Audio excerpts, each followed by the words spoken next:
elle est peut-être l'idée de base de cette expo sur les comics, sur les super-héros. Qu'est-ce qui t'intéressait? L'idée de base, elle vient en fait d'un truc assez bizarre, c'est que j'étais à Bruges, et puis dans une petite galerie, je vois, c'est ma femme qui me montre une carte postale. Je me dis, ah regarde, elle est trop bien cette carte postale. Et en fait, on voyait un marbre, Superman, Batman, dans une posture très classique, ça reprenait le Adam de la création de Michel-Ange et tout ça. Et on comprenait qu'en fait Batman et Superman étaient homosexuels. Donc ils se teasaient un peu ce gars. Et je suis parti de là en me disant, faut que je fasse une expo comics, mais il ne faut pas que je fasse une expo super-héros. Je veux faire une expo comment l'art contemporain aujourd'hui se réapproprie des figures mythiques pour dire quelque chose d'autre. Et ce qui est marrant, c'est que quand j'ai monté l'expo Superman Batman, donc là ça fait presque 3 ans que je bosse dessus, tout le monde me dit, t'as fait une expo super-héros. En fait, ça n'a jamais été mon intention. Mon intention, c'est de faire une expo sur la manière dont l'art contemporain et les artistes contemporains utilisent des formes mythologiques pour dire quelque chose. C'est d'ailleurs le but des figures mythologiques. C'est qu'on dit quelque chose d'autre. Quand on voit Zeus et Hercule, on ne parle pas de Zeus et Hercule, on parle d'autre chose. Donc, je voulais voir comment ces formes de super-héros pouvaient dire autre chose. Et après, avec le dispositif de la maison d'ailleurs, où on a ces étages du bas, Souvenir du futur, puis l'espace du Jules Verne, alors on va étendre la thématique. Et le noyau de l'expo, le cœur de l'expo, c'est les artistes contemporains. C'est là que je suis parti pour construire après un rebours avec la tradition, avec les BD, avec les romans, avec les affiches de films et avec les jouets. Comment tu l'as conçu justement cette expo? D'abord, je voulais trouver les artistes. Donc j'ai pris une bonne année pour chercher un peu tous les artistes qui travaillaient sur l'esthétique comics parce que je voulais que ce soit très différent. C'est pour ça que dans les 5 artistes qui sont présentés à la maison d'ailleurs, on a, comme derrière moi, de l'acrylique, donc de la peinture, on a de la photo, on a du découpage, on a de la sculpture grandeur dans la nature et on a une sorte de sculpture dans la résine qu'on appelle de l'infusion. Donc des techniques artistiques classiques, pas disons numériques ou autres, qui reprennent des figures, justement les figures du super-héros. Et je voulais une expo qui mette de l'art classique, même si cet art classique est en fait un art contemporain. Et donc je suis parti de là, j'ai cherché des artistes, il fallait que je trouve les bons, il fallait que je trouve des trucs qui sont intéressants. Et une fois que j'ai trouvé les 5 artistes donc, de l'expo, c'est en l'occurrence Adrien Tranquilli, Mathias Smith, Gilles Barbier, Audrey Piguet et Alexandre Nicolas, là j'ai commencé à dire maintenant on a les 5 artistes, choisir les œuvres, c'est bien, etc. On commence à travailler sur les espaces du bas. Donc la chrono, d'où on part, où on arrive, qu'est-ce qu'on montre, la littérature, la BD, le cinéma, la musique. Donc là on a fait les sélections avec Fred, donc le conservateur du musée. On a travaillé là-dessus pour arriver à un discours intéressant, différent, où les gens voient à quel point l'esthétique du comics elle se diffuse sur plein de supports depuis ses débuts. Les premiers jouets c'est la fin des années 30, en même temps que Superman en fait. Idem pour les serials TV, c'est les années 40. Et puis après, pour l'espace Jules Verne, je réfléchissais, est-ce qu'on va mettre le héros vernien, tu vois, les grands héros de Jules Verne, Nemo, etc., ou est-ce qu'on met autre chose? Et là je me suis dit, mettons autre chose. Et j'ai eu la chance d'avoir une école qui s'appelle l'école d'art appliqué à la Chaux-de-Fonds, donc à 1 heure à peu près de Verdon, qui est une école qui travaille sur vêtements, graphisme, multimédia et bijoux. Et je leur ai dit, si vous êtes intéressés, vous bossez avec vos étudiants pendant 6 mois, un semestre, et vous me remplissez l'espace.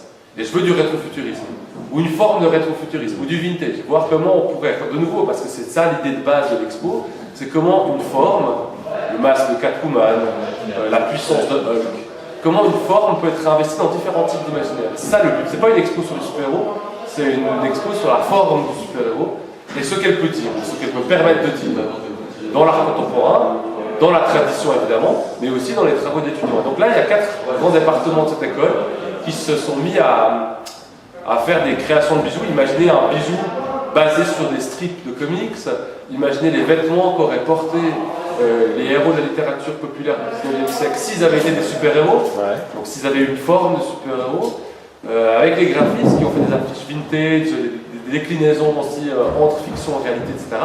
Et donc ça a rempli l'espace Jules Verne, qui est la dernière étape, disons, de l'expo. Et là, maintenant que l'expo a quelques jours d'ouvrir, je suis content parce que je vois cette forme du super-héros partout, et je vois cette forme du mythe partout.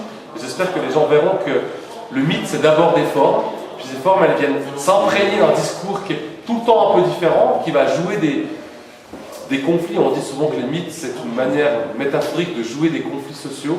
Et j'espère que les gens verront comment on rejoue les conflits sociaux qui sont souvent liés au consumérisme dans l'art contemporain ou dans l'espace Jules Verne ou Souvenir du futur. Les artistes que tu as choisis sont plutôt récents. Est-ce que ça veut dire que cette dimension où on s'interroge sur le super-héros et on détourne pour poser d'autres questions, c'est quelque chose de moderne, de la dernière décennie? Je pense pas. Je pense qu'en fait, les artistes avec lesquels je travaille s'inscrivent dans une tradition un peu plus longue qui est celle du pop art. Dans les années 60, quand Lichtenstein ou Warhol, mais surtout Lichtenstein s'inspire de l'esthétique pulp pour le détourner dans l'art populaire, enfin dans le pop art. Là, il y a un embryon artistique. Ça s'est fait aussi avec le comics, etc. Il y a pas mal de stars de l'art contemporain comme héros, comme ça, qui travaillent dessus depuis assez longtemps. Mais je voulais des gens qui soient dans les années 80 aujourd'hui. Donc là, Adrian Tranquilli, qui est l'artiste le plus âgé de l'exposition, qui a une cinquantaine d'années, lui, il travaille depuis les années 80. Pourquoi ça m'intéressait? Parce que le comics dans les années 80 commence à s'interroger sur ses propres codes. Les Alan Moore, Frank Miller et autres commencent à interroger la tradition dans laquelle ils sont inscrits. Et je trouvais marrant de voir comment les artistes s'appuyaient sur cette même interrogation-là à travers l'art contemporain, c'est-à-dire comment le super-héros pouvait être interrogé dans les comics, mais aussi servir à l'interrogation dans l'art. C'est pour ça que j'ai préféré prendre des artistes 80 à aujourd'hui et pas d'aller de manière antérieure, même si les affiliations sont à trouver entre le pop art et les artistes que j'expose. Ce qui est intéressant, là, dans la sculpture qu'on a vue, que les gens pourront voir, ce sont les super-héros qui s'interrogent eux-mêmes. Ce sont eux qui se tiennent la tête et qui se tiennent les mains. Oui, parce que c'est ça que je trouve intéressant. Mais déjà, quand on voit les récits justement des années 80 Alan Moore et consorts, on a des super-héros qui commencent à douter, qui commencent à s'interroger sur leur mission, qui commencent à vouloir échapper à leurs archétypes, ou simplement qui commencent à devenir fous. Batman est plusieurs fois en train de sombrer dans la paranoïa la plus noire. Et donc finalement, c'est nous qui avons une image du super-héros glorieux qui est véhiculée par le cinéma principalement, mais depuis les années 80, c'est-à-dire avant le film de Burton, les super-héros sont déjà en train de douter. Superman devient des fois une sorte de force idéologique américaine libérale, comme ça, un peu noire, souvent dans le Dark Knight de Frank Miller par exemple. Et je trouvais marrant de voir qu'on retrouve cette idée-là dans l'art, sauf que soudainement, on utilise la figure du héros qui doute, non pas tant pour parler du comics qui doute, mais pour parler d'un monde qui doute, et qui est le monde de la postmodernité. Où on commence à s'interroger, la société de consommation c'est bien, mais est-ce que c'est juste bien? Est-ce que ça ne nous prend pas la tête? Est-ce que c'est pas angoissant? Est-ce que c'est pas quelque chose qui fait générer de la paranoïa, des troubles psychiques et autres? Et donc en fait ce super-héros qui doute devient une forme qui interroge notre propre doute contemporain. Et c'est pour ça que je voulais que ça coïncide dans les dates, années 80 aujourd'hui, pour voir qu'en fait une des caractéristiques de la postmodernité, c'est qu'elle est systématiquement en train de revenir sur elle-même et de s'interroger, voire de douter. Sur la direction qu'elle prend, et puis comme elle n'a pas beaucoup de direction, elle va utiliser des figures pour montrer qu'elle n'a pas de direction. Et quand on prend un super-héros qui doute, on montre un super-héros qui ne sait plus où aller, et finalement c'est souvent ce qu'on pense sur notre monde, est-ce qu'on sait où on va? La question reste en tout cas ouverte. Dernière question sur la tradition science-fictionnesque, est-ce qu'il y a des liens entre le monde des super-héros et le monde de la culture science-fiction qu'on connaît en littérature? Alors oui, c'est drôle parce que c'est pas forcément la première idée que j'avais. Et en faisant des recherches, je me suis rendu compte que le lien est assez flagrant. Dans les années 30, quand les pulps distillent la culture SF à travers les Amazing Stories et autres, il s'avère que les éditeurs de pulp, pour diversifier leur lectorat d'une part et pour maximiser les bénéfices d'autre part, se disent bon, le pulp c'est sympa, c'est écrit en anglais, c'est des histoires. On fait quoi pour la population assez forte d'immigrés ou d'enfants ou d'ados qui ne sont pas intéressés à lire des histoires? Et ben on prend le comic. Déjà, ce qu'on utilisait à la fin du 19e siècle dans les journaux populaires ou les grands journaux américains, pour avoir des lecteurs qui n'étaient pas intéressés par les articles politiques, mais qui allaient quand même acheter le journal parce qu'il y avait le strip de Nemo, par exemple, Fat Little Nemo, etc. Et donc ils se disent, on va en fait prendre ces différentes histoires qui sont apparues dans les journaux, et on les réunit en mensuel ou en hebdomadaire, et c'est ça qu'on appelle le comic book. Et ça veut dire que les éditeurs de Pulp Magazine sont les mêmes que les éditeurs de comic book, c'est juste deux marchés différents. Les illustrateurs de Pulp Magazine, qui était exclusivement en cover évidemment, se retrouvent avec les mêmes illustrateurs que les premiers comic books, et les scénaristes. Donc on a des auteurs de SF qui font des scénarios pour les pulp, puis qui font des scénarios pour les comics. On a des illustrateurs qui font les deux aussi. Et c'est marrant, c'est que c'était pas... De nouveau, j'avais pas imaginé ça tout de suite au début, mais en fait c'est plus qu'ancré dans la culture SF. C'est juste que nous on a perdu cette espèce d'ancrage-là, parce qu'aujourd'hui les comics sont très distincts de la SF. Mais ce n'est pas pour rien que dans les comics, il y a toujours une sorte de pseudo-cause scientifique qui explique la naissance.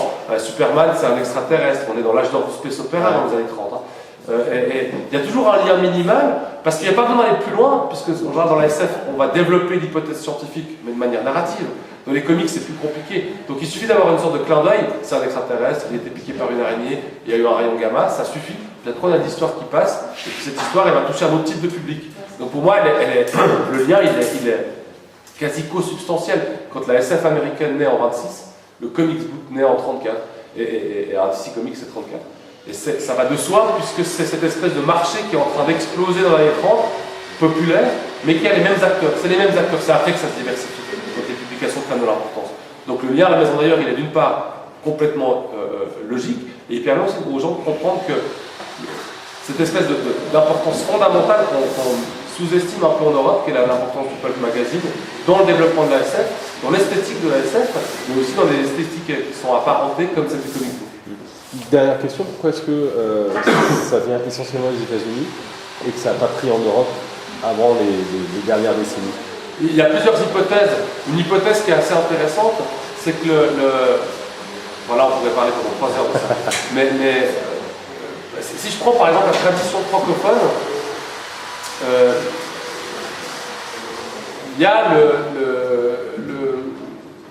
le héros fort, hein, qui émerge dans la littérature populaire, Fantomas, Nyctalope, qui sont aussi des super-héros quelque part, hein, ils sont masqués, ils ont une identité, etc. Mais ça colle pas, j'ai l'impression, parce que c'était très vite quelque chose qui était considéré pour enfants. Il ne faut pas oublier que la jeunesse américaine, états-unienne des années 20, elle se cherche une mythologie. Et donc elle est impliquée dans plusieurs sources historiques, la science-fiction qui est américaine, les héros forts des dime novels et des pulp magazines, Captain Future, etc., qui sont aussi une esthétique très américaine, pour se créer sa propre mythologie. Et je pense que l'Europe avait déjà sa mythologie. Et c'est pour ça qu'aujourd'hui on récupère la mythologie américaine, parce qu'on n'a plus de mythologie européenne réellement, qui va encore s'identifier à Fantomas, Arsène Lupin, etc. On va automatiquement être recadré par l'esthétique américaine, et quand il y a Arsène Lupin qui sort au cinéma, c'est une coproduction américaine. Donc j'ai l'impression qu'il y a vraiment cette idée du super-héros comme mythe, et il n'y avait pas de place, à mon avis, pour le mythe super-héroïque en Europe dans les années 20, qui en plus juste après la Première Guerre mondiale, juste avant la Deuxième, on n'est pas en train d'essayer de se reforger un mythe, mais c'est plutôt de s'accrocher à ces mythes, alors que les États-Unis sont en train d'en forger un nouveau. Et ce nouveau, c'est le nôtre aujourd'hui aussi, en Europe. Ok, merci beaucoup.